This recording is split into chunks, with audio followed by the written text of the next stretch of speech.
नमस्कार, मी वैद्य सुविनय दामले या चॅनलमध्ये आपलं सर्वांचं स्वागत आहे.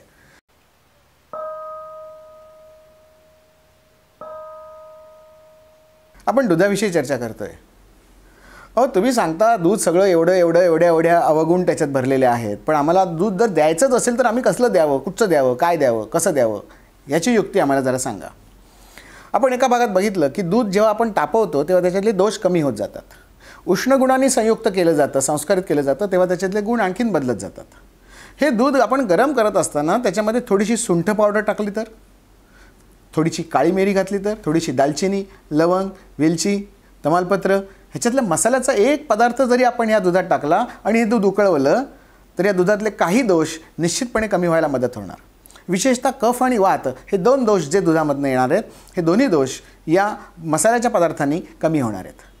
म्हणजे मसाला दूध जे सांगितलं गेलं आहे, आज आपण कोजागिरी पौर्णिमेला जे मसाला दूध म्हणून पितो, हे मसाला दूध खरोखरच असं मसाला दूध तयार केलं जातं का? नाही. त्याच्यात मसाल्याचा पदार्थ कुठचा असतो? कुठचाच असत नाही मसाल्याच्या दुधात मसाल्याचा पदार्थ. मसाल्याच्या दुधामध्ये पिस्त्याची पावडर, काजूची पावडर, बदामाची पावडर, अक्रोडाची पावडर ह्यालाच मसाला म्हणतात आणि घालतात त्याच्यात. खरं मसाला दूध, जायफळ घातलेलं दूध मसाला दूध होईल, वेलची घातलेलं दूध मसाला दूध होईल, धने घातलेलं दूध मसाला दूध होईल, हे सगळं एकत्र केलेलं दूध मसाला दूध होईल, हळद घातलेलं दूध मसाला दूध होईल. मसाल्याचा पदार्थ निदान एखादा तरी त्याच्यात असावा. आणि आपल्याकडचे सगळे मसाले हे कफदोषावर काम करतात, मेदोरोगावर काम करतात, चरबीवर काम करतात. मग याच्यातला थोडा अंश जरी या दुधातनं पोटात गेला तर या दुधातले मुळातले दोष कमी होत जातात आणि त्याचा शरीरावर होणारा परिणाम देखील तसाच कमी होत जातो. त्यामुळे दूध पिताना ते गरम गरम असावं आणि कोणता तरी मसाल्याचा पदार्थ त्याच्यात असावा. आणि एवढं ग्लास भरून नको हो, हे नाही पचत. कप भरून किंवा अर्धा कप कटिंग, जशी चाय कटिंग असते तसं दूध पण कटिंगच घ्या ना. ते तरी तुम्हाला एवढं कप भरून कशाला पाहिजे, मग भरून. ती कॉफी तर म्हणे एवढीच अशी कॅपेचिनो वगैरे एवढं दूध भरून हे नाही पचत हो. आणि पुन्हा त्याच्यात आज ती क्रीम, फुल क्रीम मिल्क घालतात. कसं पचणार सांगा मला हे? आणि सगळं जेवल्यानंतर नाही बाबा, हे एवढे अत्याचार पोटावर नकोत. दूध पचवायचं असेल तर त्याला आणखीनही काही युक्त्या आहेत. दुधातले दोष काढण्यासाठी दूध जेवढं आहे तेवढं त्याच्यात पाणी घाला, दुप्पट पाणी घाला.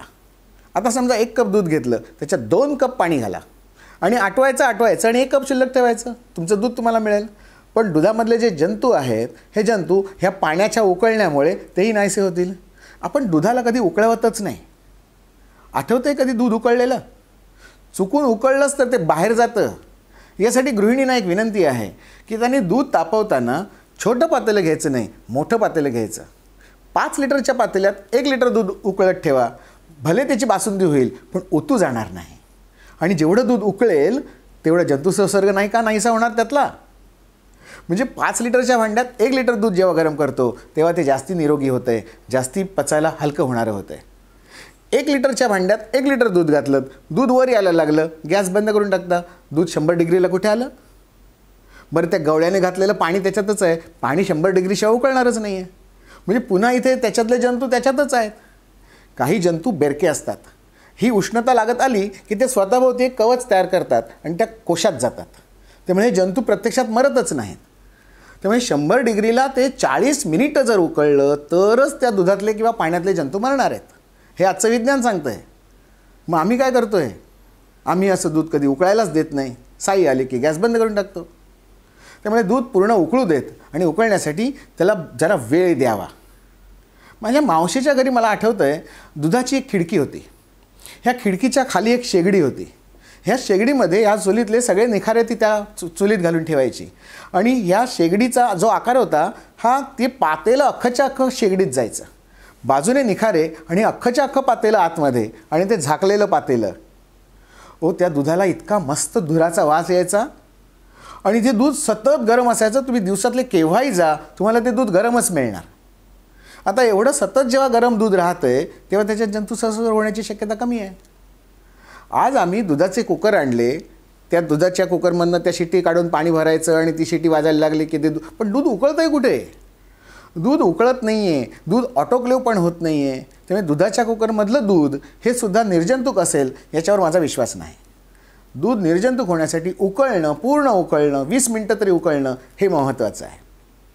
दूध उकळल्यानंतर त्याच्यात जर तुम्हाला चहा दुधाचा करतात, कॉफी दुधाची होते चहात दूध चालेल पण दुधाचा चहा नको, एवढंच समजलं तरी पुरेसं आहे.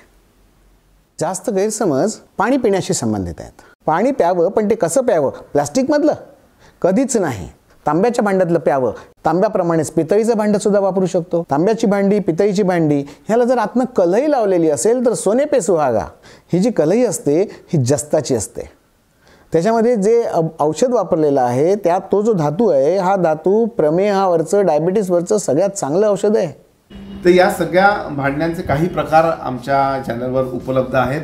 मास्टर रेसिपीजचं जे स्टोअर आहे त्याच्यामध्ये खास तुमच्यासाठी काही जुनी भांडीसुद्धा आणलेली आहेत आणि काही नवीनसुद्धा आहेत. ही सगळी तुम्हाला जर हवी असतील तर खाली व्हॉट्सॲप नंबर दिलेला आहे, त्यावर तुम्ही तुमचा कॉन्टॅक्ट नंबर टाकायचा, सूचना माहिती विचारायची.